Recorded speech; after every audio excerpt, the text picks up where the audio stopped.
2024ko udako topaketa pedagogikoak abian dira, uztailaren 2, 3 eta 4 izango dira, Donostiako EHUko Hezkuntza Filosofia eta Antropologia Fakultatean, eta izen ematea jada irikita dago. Maiatzaren 2tik ekainaren 7 arte izango da izen emateko epea. 21 ikastaro hauek eskolako egunerokoarekin lotuta egongo dira eta kezkei erantzun asmoz. Irakasleen formakuntza osagarritzea izango dute helburu eta guztiak euskaraz izango dira. Hemen gaude Hezkuntza Filosofia eta Antropologia Fakultatean ikasiko udako topaketak aurkezten. Udako topaketa hauek gure fakultatearentzat eta EHUrentzat plazer bat eta ohore bat da hemen gure fakultatean egitea.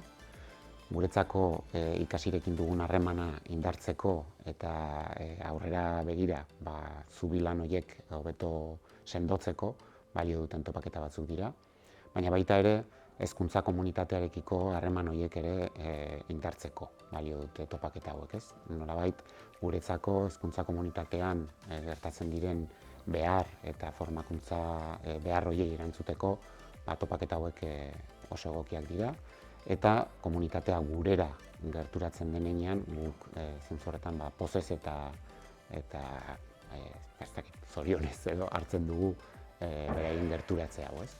Azkenean guretzako ezinbesteko harreman bat da izan behar duguna hezkuntza komunitatearekin eta topaketa hauek horretarako aukera eskaintzen digute. Beraz, animatu parte hartzera.